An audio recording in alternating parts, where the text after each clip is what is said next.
Baolanda ba bango mais baolanda ngo sikote yebaka baolanda ba sala ngo mais eloko moko na mokili eloko malamu balanda ngo les pas dans le beloko malamu balanda ngo abetaka acoustique bat balandi eza même biso ba jeune oyo to innover mo eloko que to ko sala promotion pour un artiste moko boye eza bien ba to pe ba rappeler nya ba artiste c'est ça eza ka ka so artiste za na concert na ba Congo to sala ngo na bandu to na Lubumbashi ndebo geleka na ba chaîne na bango te. En fait, c'est un plaisir. National. National. Comme international. International. National. Fanisino Makambo. Vous apprenez la mboka là. Yango innocent le bagage on créé pe ba snap à Kinshasa. To sala Congo. Snap Congo. Bala snap Congo. Simba to teki ba mission na biso ba zupe ba disque d'or. Ko snap eza na France. Pour nous na mona na ngate na mona na ngate. Obi ngana na mona art qualité vieux. Snap à France. Europe. Il n'a pas ce temps. À la terre on a payé pour les États-Unis. So ka ba certifié déjà ba biloko na bango na moni que ça va. Ça suffit. Personne encore. Nous avons l'invité, n'invite pas. Pour même Badadju, tu vas gagner la fête, nous sommes demandez moto. Au Badadju, on a Gims, parce qu'il est invité. Mais il y a des gens qui ont traumatisé ma mémie. On a Gims, ça m'a mobile. Donc, faire que la Kenya représenter Congo, il n'était pas le seul. Parce qu'il y avait un avis sur le roi de l'Enfinda. Le roi de la forêt, Kenya qui va bêtir. Ça a été bien passé. Faire que la salle, la salle, la patrimoine, vie dans la musique. Zénith, maison mère qui na Zénith le les akité que ouais attends moi que ne Zénith a ko sona ba politique musu ba beta JBT te ya na posa jiba beta pour ba ça na ba comparaison batala nani ndako beta mais lelo ko mona mutu moko pona ya lingi ba musu ba vivre te ba beta te musique banana ye esuka na ye tandis que talent ils en a c'est potentialité exacte aucun mamba ko yema kimaki kaka ye azadi ko bi tricher tandis que batu oyo yazo linga étouffé. Ce sont des talents purs.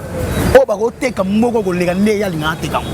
Donc, bah, millions de monde, bah, tu vas comprendre des phénomènes de tout le monde, il y a un phénomène naturel. Donc, en fait, on a à force.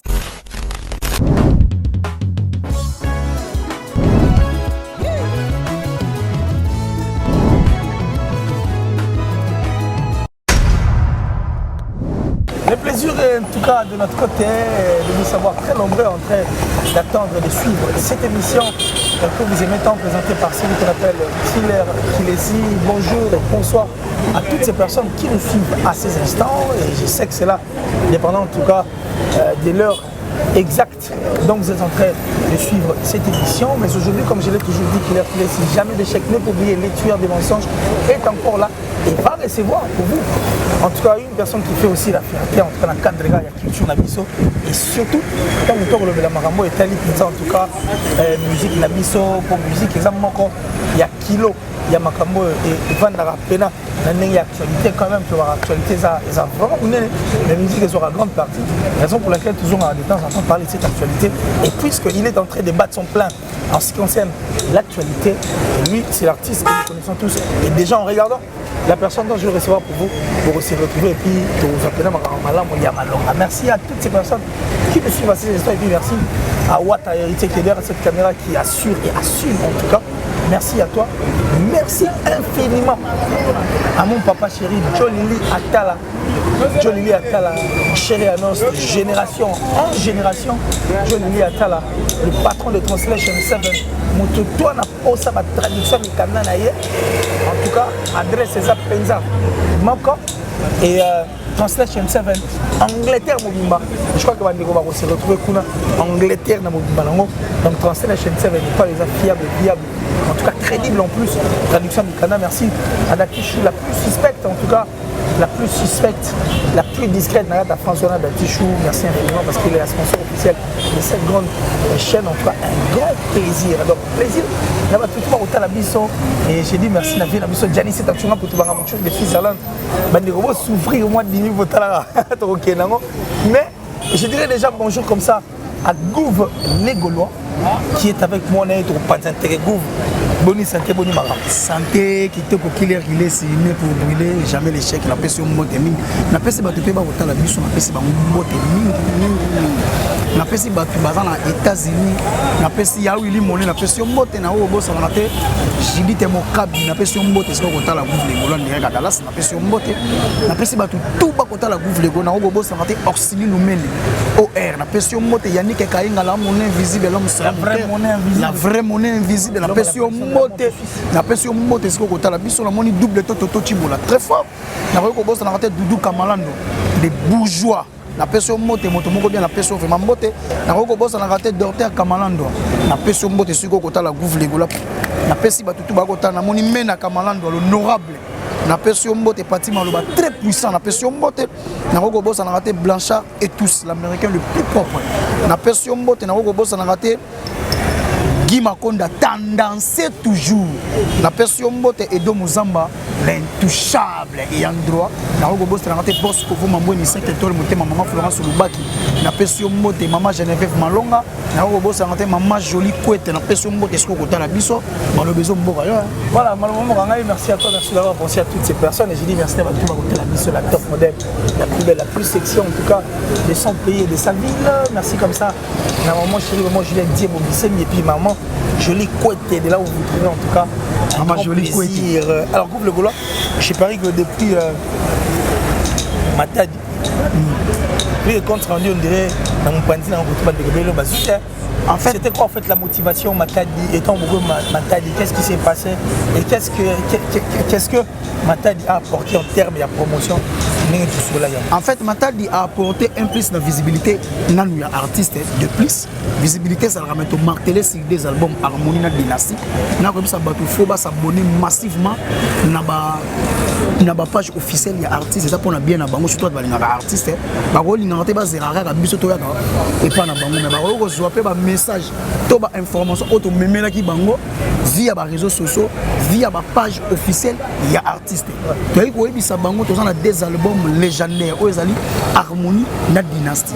Harmonie ezali ensemble ya ba son du monde na kata ko vraiment Dynastie ezali album ya faire rigolo mais à penser ya ko benga certaines collègues ne oyo ba betana bango na maison mère. Ko ebisa bato ezali album ya maison mère tout ya faire. Mais ezali album ya faire rigolo oyo ya penser ko benga ba collègues ne po ba ko cha musique ya Congo poa. Ndo moni bazali ba misusu ba yebaki ba misusu bazana ba fin fo ba ba milanga mo TV mo pasi quand expliquer bango que CD kozala mais ba o bazali pe na ba koki ya ko s'abonner to ko zo ba abonnement na ba plateforme streaming lokola Muska o azali ko évoluer toujours na toute étendue ya RDC en partenariat na Vodacom na Orange Man nde to ebisa ki bango boko télécharger ngo lokola application ko fanda tongo ko fanda na kati bokoti boche ba coordonnées na non lokola bo sala transaction pour rester au code secret na yo et retirer 2000 quelque chose nzeme ko fanda côté musique et fandaka donc il y a qui mingi pour nous la promotion à proximité donc au coup t'as mutu web ça s'abonner nanko so linga faire il faut s'abonner nanko donc tout le monde ça la fan té ko ça la fan to c'est la galem sous album mais c'est bima pendant un mois et c'est bima qui té s'abonner pour zouaka ba information na ba nouvelle ya artiste na yo la temps réel avant bisoto ya ndemonaki biso bana mibale oyo to se déplacer qui pour na sala toujours plaisir pour na ko teka artiste na biso oyo ezali Jésus de Nuance fait rigola en fait conviction na ki biso to ko sala eloko moko teka ndenge moko to ko linga teka eloko biso tout ozala kaka na kichasa te il faut to apporter un plus na mangambango na YouTube na mangambango pe ya média na mangambango pe ya ki journalisme na mangambango pe ya ki consultant na mangambango pe ya ko teka ba artiste na biso ko les parties c'est en réalité mangambango je parie que toi tout ça pénata au sol moi j'ai même eu à en parler dans beaucoup d'émissions c'est-à-dire va te baigner au sein des orchestres combo mais apport et ça la rappenate. Alors les idées, bon, qu'est-ce que ça t'a fait aujourd'hui, ces déplacements, et puis penser vraiment à parler de cet artiste. Et puis s'il faut conseiller, nous sommes pas dans la cime d'artistes, au lieu d'apporter une touche, on a plus de futilité, on a plus pour ramener l'information fausse, les autres ont confusion, confusion. Qu'est-ce que tu leur demandes de faire? En fait, tu as dit que Hollanda, mais Hollanda, c'est côté. Il y a pas que Hollanda. Bah ça, mais et là, on va nous killer, là, on va nous balander.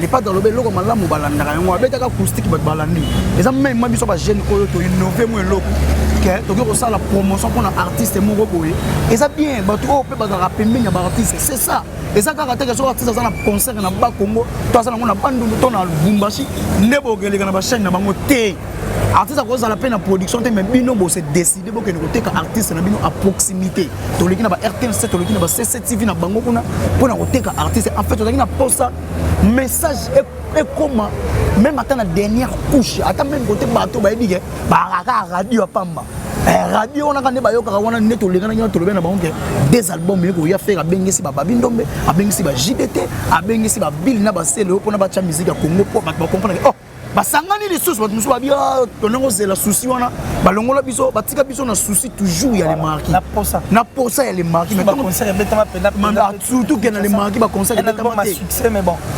concert betama mais bato basala tout pour ba panza bon pour ba comprendre que niveau bazo mata bako fan bisa ba ya misusu ba ya misusu ba kota ntsoki ba luka ke ba buma événement wana yango moni les padres loko ça na souci ya kotombola nkita to pe culture ya musique ya Afrique to ya Congo yango moni ba benga poids lourd de la musique africaine a ko luka toujours côté ka musique to pe ko bimisa musique oyo loko la c'est bima mais y a pas teka yango na façon na y présent na bato ba teka yango oui d'une bonne manière ba teka yango vraiment bien y pe na façon na ye a ko luka teka yango na bandenge na yango moni biso to se décider ki biso bala mibalo yo ya ko ne ko teka l'un des généraux ya musique ya Congo sur notre voyage là-bas Congo bon balingaka président Tindaeto akende sur les voyages ya moi libanda ni bakenda ça vous a pas lésé gêné ça dit quitter pena là-bas Congo ba déjà pas Congo déjà en fait tant on lingo kumisa artiste là so kumisa na motema en fait biso to ya ko défendre les causes ça va juste tout ça ba golo ya motema nous on est des vrais ngana na place monte bo ba ngana kene na yima bo tinda ngana mboka mo lo ba nkinza mbwete papa na kina bote d'artiste ata na visi papa ata na unagana ata na ba mboka lo roi Masisi na kene bote d'artiste na ba uchu ba umangabo eza ba mboka o ba congolais ba ali ba yo ka rapper ba musicien oyo il dit yango moni ke artiste na biso faire ko la beta même na ba ituri arena ko beta même na ba fin fond ko belo moi mais parce que il faut rapper on va leader on ça ça succès na Kinshasa et quand na Congo central à 0 so que gomme va bien en fait ce que c'est un plaisir bato bazali appel national faut comme international yo leni o lingo ça international national fani sino makambo yango za premier na mboka na yango moni le premier libanda yango inosa lo bagi on créer pe ba ciné pa Kinshasa to sala ya Congo snap Congo ba sina Congo simba to teki ba mission na biso ba zupe ba disque d'or to ciné pesa na France poni na mona na ngate ke na mona na ngate ke obi ngana na mona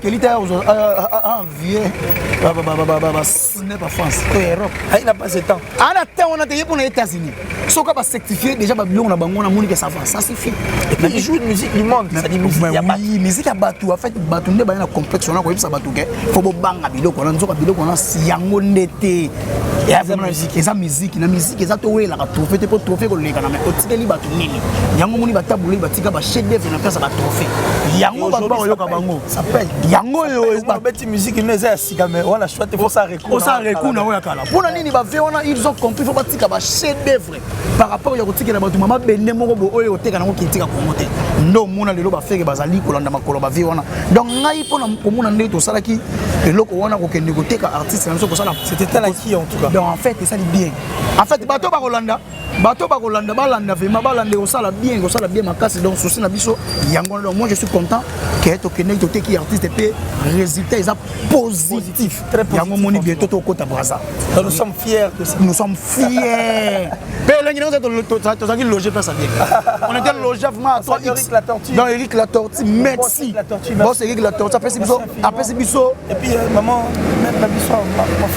Françoise qui a là asali ke esa la biso bien merci na ba fano ba maki biso to kiti na ba site lokwa ba Belvedere ba bete biso li solo ya matadi toke na métropole ngana to mono tel mo métropole eza ba Belge o moni architecture na mondeza beauté na bango beauté malheureusement ils a vide il y a personne à l'intérieur de comment et de lengi na ko ba na kati ba zate me lengi donc en fait matadi ezali et puis biso mo ba explication belé prochainement so ba bito zonga to zonga. Voilà, prochainement, si Fatozonga à Torozonga. Alors, je parie que nous allons passer en tout cas au vif Pega émission parce qu'il faut faire partie à ma vie. Pérégol a été au Guinée. livrant un concert, je crois que c'était une production basée sur la fête Montréal à Guinée, je crois, et c'était une... Là, il y a prise de pouvoir, il y a Théodore Obiangema, c'était indépendance. Voilà, c'est une indépendance. C'était chaud, mais il y avait 2 orchestres, Maison Mère ainsi que Jet Set. Mais puisque nous parlons de Jet Set, on a perçu comment ça a été en fait. En fait, tu as la légende de Moko Bengaye. Mission présidentielle, les Arabes viennent à Bissau Madilou. Nabana Bassi, les Arabes, maman Mbiliabel. Donc, bon, Betty Masikini, Bataboulei, Bafin à Bissau Lombo, Makiad, Ferrego Lazali, le genre de toute génération confondue actuelle. Porte-étendard, il y a musique Afrique, Ferrego Lazali, poilou, il y a musique africaine, Ferrego Lazali, image valable, il y a musique africaine, la culture africaine. Ferrego Lazali, Moutali vraiment au sommet de sa trône, il y a Fandi à côté, il y a Ali. Gayango Moni, les padres Azali. Sollicité Makassi. Donc, comme on a Théodore Obiangema Bengaye, ils appellent la toute première fois. Depuis le 20, bah, aux hommes, les l'anniversaire, il y a maman Nabiso, maman présidente, il y a Théodore Obiangema, ils appellent l'anniversaire. Donc, Théodore Obiangema, il a fait répondre à Vita Imana, il a répondre à victime d'amour, puis il a répondre à vocal. C'est là qu'il y a les padres à Sala et tout le coup, il y a l'album, il y a Nzem. Quand il y a Vita, en fait, Vita Imana, il y a les padres avant les padres. Avant que tu aies Neguna. Donc, faire un kangana le beau hotel qui s'est battu. Tu featuring et mémaï. Musique qui est œuvre, il y a ça qui n'est pas partout dans le monde. Donc, Théodore Obiangema, en aliment fait il a compris la potentialité et pas artiste en Afrique à le roi Messi. Après faire le routine de la jet privé, l'aéroport allait bouger. Moutaï qui t'a allé bouger, c'est Lionel Messi. Donc ça a bien préféré, c'est Lionel Messi. Donc Lionel Messi c'est l'image valable à faire rigolo en Afrique. Abotamana na talent, abotamana na nous a inné balé. Ils ont néanmoins on a fait rigolo, abotamana na talent na. Donc talent ils ont réel. Donc comme on a Théodore Obiangema benga faire c'est pour ça. Ba peuple guinéen pour ne faire ça plaisir. Donc faire rigolo que nous représenter ba musicien tout ya Afrique yo ba tikela pe ko kenga na bandaku na ba miso ba kosa ba ba bimisa tala liste molai ya ba festival ba kenda ko betate. Ne faire la kisike, il faut ça la aimer. Pourquoi ça rabat tout il faut que tu vas dans le beau so fait nous ça faut au missengue la invitation encore nous on l'inviter n'invite pas pour même pas d'adju tu vas gagner fait nous ba demander moto au d'adju mon na gims bazaki ba inviter mais yo leli bango ka posa traumatiser ba memi au mon na gims so ça m'a modélé donc faire que là que neko représenter Congo il était pas le seul azala qui n'a fait na biso le roi de l'Enfinda le roi de la forêt ba kenda qui ba beti ça a été bien passé faire go la sali au la salle za patrimoine vie na musique azuka mungongo disposition pour na bato ba yaki wana à tekika musique na nous a tekika culture africaine pour na nga eza réussite totale donc faire là chaque jour amélioration et en fait monopole azui lelo et comme ça la biso bien pour na lelo vraiment musique était comme bien en fait monopole et zoami na moto vraiment ça na potentialité ya koteka bongo quitter musique ya kongo pour na ngai na okamona ngate en fait non mon fallait ya moi je dis dans le bagage quand le talent est réel le succès est éternel yango to mon voilà quand le talent est réel le succès est éternel et puis la nature babunisa remonter ça dit quand on veut combattre la nature ou quand tu veux te vendre toi-même pour que mon soit échec c'est là où vient le plus grand danger parce que la nature fin de faire ganga on même babindele na bato bazora initiative en ça la calendrier basala yango pour s'adapter la nature bah on est baluka bango en fait basala mo pour que nature bango ba s'adapter pour s'adapter à la nature bango ba linga nature s'adapter à yango yango mona comme bongo nango eza elanga mais nature c'est maman mususu bolga mali lelo maman mususu en fait alors quand on combat la nature, ça devient très dangereux. Quand on veut que la nature fasse ce que nous voulons, c'est très dangereux et puis c'est très compliqué. Mais, j'allais dire, par rapport à ce qui est naturel, parce que quand on parle de Ferrego, on parle d'un artiste qui est naturel, qui a une pureté, un talent. Mais quand on veut combattre maintenant les talents, quand on veut combattre les talents, c'est qu'on veut combattre la nature, parce que ça c'est un don. La nature est bouillante et aujourd'hui ça paye cash. C'est sur la liste des artistes présidentiels. En fait, la musique, il y a Kala, maintenant on sort la musique, il y a la concurrence loyale. boule soki na mboka mo abike ba benga lombo osala tout lombo ke beta pote ka culture congolaise ateka rumba na biso Congo donc so tali vient na biso des fois ko beta na Côte d'Ivoire aningisi Côte d'Ivoire problème sou ngeli ka comprendre que VDF faya donc ça qui ba débat mo lo we raso ke na Zénith maison mère ke na Zénith lo les aki te ke we rata ngako ke na Zénith ako sona ba polité musu ba beta JBT te ya na posa jiba beta pour ba ça ba ça na ba comparaison batala nani ndako beta mais lelo ko mona mutu moko pona ya lingi batu musu ba vivre te ba beta te musique banda na ye esuka na ye tandis que talent ils en a c'est potentialité exacte aucun mamba ko yema kimaki kaka ye azadi ko bi tricher tandis que batu oyo yazo linga étouffé ce sont des talents purs o ba ko teka moko ko lega nde ya linga teka donc ba mi yongo zo mona batu ba yo comprendre te phénomène to mona lelo ya phénomène mais naturel donc en fait on lingo à force ya ko linga ko bundiselo ko mo naturel ke bana ba retour na ngo ya mabe siko yango moni ça paye tellement cash ndo moni muta okeli na déclin donc mutu tango okeli na déclin ke ba déclin na yeza ndenge nini ya déclin mo za visible ba shit libre na ba ndenge moko boy oyo mukile comprendre que non il a beaucoup vraiment menti na kata musique ya ye donc il a biso ba biloko en fait il a un monopole ya média en ligne na ndenge mabe donc azaki na influence médiatique ya mabe lobbying nezaki uniquement pour na ko détruire to nuire ba information to l'image ya ba musicien o ba o tekape musique ya Congo vrai yé pona yé il fallait y ah papa mon kilo ya yote musique yango po bota mana ngote tu as forgé bato ba bota mana ngo bato ba bota ke ngo bato ba bota mana ngo kutu ba pesa batu musu espace ba vivre bongo yo ko kanga mo pepe non ba kanga mo pepe te yango mo pepe dimila ndenge nango bazo souffrir voilà bazo souffrir parce que ba kanga mo pepe ça c'est clair et c'est logique. Alors nous parlons maintenant de ce grand concert qui sera le 7 novembre entre au Casino de Paris, la salle la plus prestigieuse et pas la musique Robertama une production raflée gagnée rien que par la voix de l'artiste Ferrego là. En fait, featuring. Sans featuring. Non, featuring, il y a artiste, il y a voix, il y a texte, il y a tout. En fait, il y a chanson, regarde-moi. En fait, la musique à Congo, on a monté single, mais on a salle mythique. Salle le plus prestigieuse il y a Europe. C'est la toute première fois, c'est la toute première fois chanteur typique congolais avec musique lyrique, symphonique, la musique classique. Peut pas accepter un mot et mener dans salle le plus prestigieux. Peut il y a billets, il y a vente, il y a concert et qu'il y a 180 € équivalent à $220. Et ça la matin. Et ça, c'est très historique. En fait, Ferrego, c'est une chanson légendaire. Mais en fait, Ferrego, il a compris. Il a pensé à la rumba trap, propre style. Abimano, le style déjà coûtant. À ça, le style, il a pensé. Il a salon, les gens vont l'écarter. Tant on a pensé dans joie pour saisir l'opportunité où il y a prester dans la salle de la Casino de Paris. Il a ça le mythique. Musique la musique opéra, la musique classique, la musique, il y a voix. Il a compris qu'il faut marquer l'histoire pour l'époque. Il a autant de pour la salle tout Roberta. Maman Betty Maseki Baleka, Kofi Olomide Baleka, Taboulé Baleka, Papa Wemba Baleka, Venabiso Jibem Piana Werason, Batebele Baleka, Ferrego là. Donc en fait, Alina s'est démarqué. À ça l'histoire na yepo. Tant lobby, baleke bagoya, bateau bakelebet dans la casino. Et ça l'histoire musicien moka fumolaka, ça la Casino de Paris rien qu'un single, et ça la musique lyrique symphonique, la 4 RDC la musique à rumba. Ouais, ça là c'est Ferrego. C'est ça qui fait Ferrego là. C'est ça qui fait Ferrego. Etikali. C'est né qu'on fait bête à Bercy.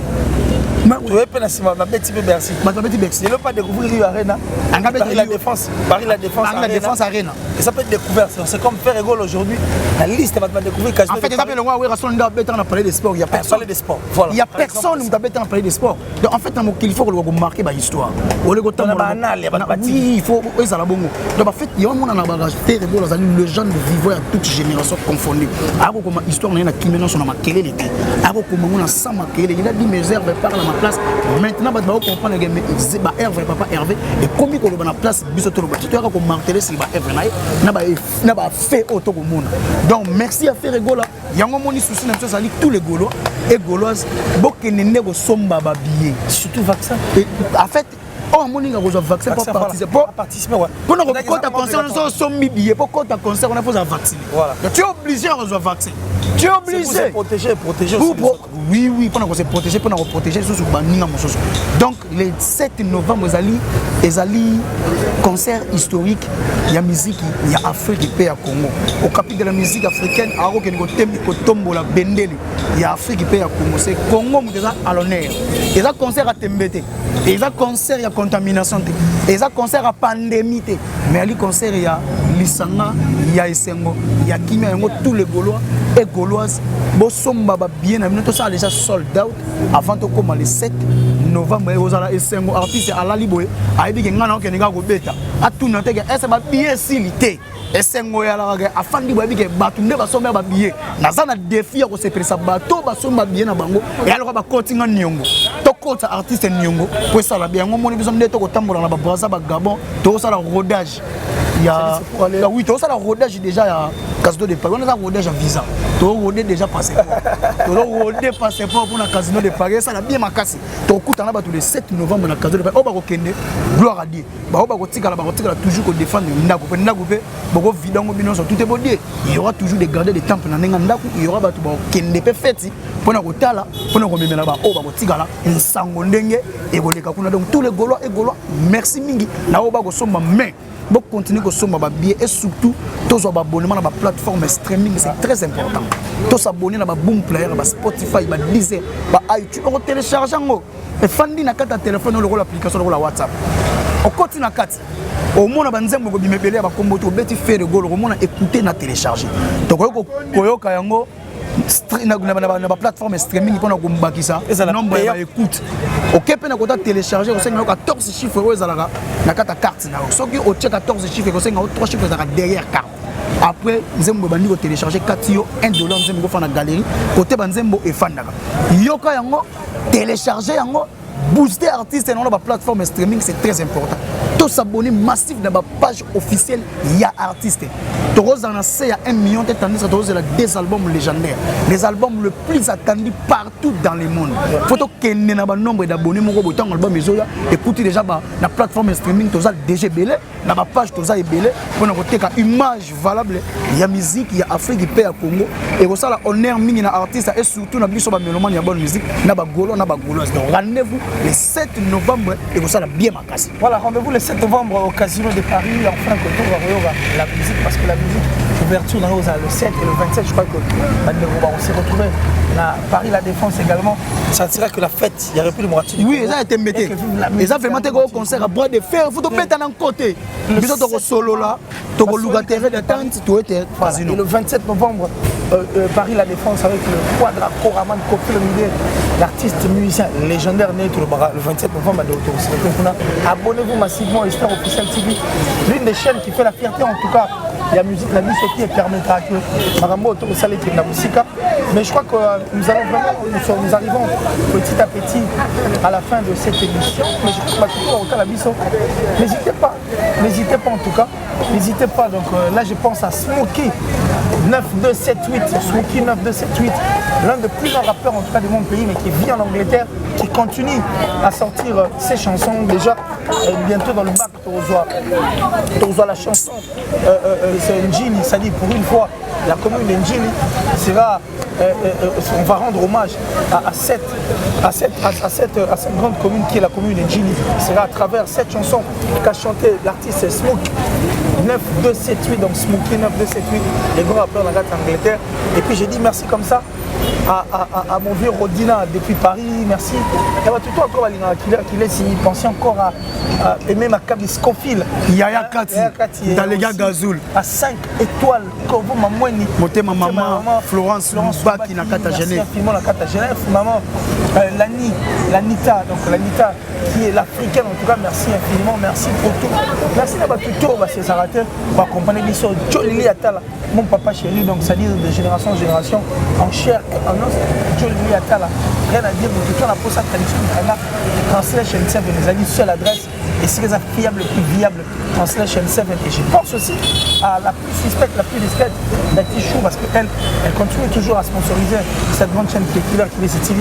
Merci absolument parce que tu le fais avec ton cœur. Je dis merci à la top modèle la plus sexy la plus belle en tout cas des santé de sa vie tout Blanchard et tous en tout cas infiniment yo Torobo ça n'a raté l'enfant propre Yves Massamba Vavana Solestavi et Solestana Massamba merci à toi Westrega toi tu ne peux jamais manquer je crois que je veux vraiment pour une fois abonnez-vous sur Esther Officiel TV alors je crois que Gouv le Gola il va partir souvent il est là mon port je vais te laisser le micro un dernier message en tout cas et puis les lots ça la pêche moi des annonceurs émission les lots dans les annonces des annonceurs les lots ils ont non des annonceurs je laisse le plateau yo au bois qui n'est au lien au bois mais un dernier message à tous les Gaulois et Gauloises parce que album faut au somme puis concert il faut au sala je te laisse le plateau c'est toi qui clôture l'émission merci d'avoir tout batali en tout cas merci mingi batali Gouv les Gaulois soda Yambodi et ça lit bien ma casse côté la soda Yambodi merci na pesi mbote bongo na batutu batali Gouv les Gaulois tokoye ko bossa na raté ko mona Yannick Kayenga la mon invisible na moni papi Chomatende les boulevards na moni boss ko voma mbweni 5 étoiles motema maman Florence Lubaki na moni aimé makabis conflit ya 4 na moni Grèche tonton lala en direct à Istanbul na ko bossa na raté Francine ma Vimpi ma vous coiffure en direct à Orléans pesa nga mbote na vie na ngai Grégo C les Loirentais Gaulois na pesa mbote dadi ya kuza grande puissance mais c'est 60 na ko bossa na raté héritier Mubiala na ko bossa na raté héritier Mubiala na France deux fois na moni mo vieux Weston et Timvundu Wolopé pala tes alrayaye na pesi vraiment mbote mingi sika kota la biso na ko bossa na raté passance boson be boss ya Panama wana ya kati na ko bossa na raté Clémis Mogago mwana ya Lyon na ko bossa na raté DG Polo le directeur le plus compétent na pesi mbote na ko bossa na raté Pichu Botoko Ibu Noir na pesi mbote Orsini Lumene na pesi mbote na ko bossa na raté Papi Chomatende le boulevard beau garçon na pesi mbote ya ko sa raté mon vieux na moni Glody Way net Banzuzi na peso mbote siko kota la Gouv les Gaulois na moni ya Willy Monet na peso mbote na moni Mama Fanta Fofana équipe présidentielle Mobimba Mama président tous les Gaulois et Gauloises Mama Fanta Fofana ko banda na Mama Maliwe mo béton na ko sukisa na viena ngai Toussaint Bumba lisoy monté mala Genève na Lille na peso mbote na moni Tyson qui vit la paix en direct à Hollande na ko bossa na raté Papi Kouka ya na peso mbote na ko bossa na raté Alain Mwandalo mo barbe blanche na ko bossa na raté Maman la Nita la gabonaise sponsor officiel Mama chérie na ko bossa na raté Smokey 9 2 7 8 grand rappeur na raté Londres de peso mbote Smokey c'est badol baléola les Suisses noir monté Maman Esther Fondation Lilac na kata Lausanne na moni mère Yolande Chadi na peso mbote na moni chance Zola direct à Lubumbashi c'était sali mon ami na moni Pamela et Bengo ya golo na kata Istanbul talelanga Camille ya Grèche tonton lala na moni ma joli kwete na peso mbote na ko bossa na Nicole Louyo été na moni Alain Kembe la garçon de disque papa na Ninel na peso mbote na moni bienvenue Rossignol les mannequins de Lyon Paul Corando mon vieux Paul Corando na kati ya Issa batutu balandaki ngai na Killer qui laisse ezalaki soda ya modi face ya Killer qui laisse ne pour brûler jamais l'échec et si Gouv les Gaulois bye merci.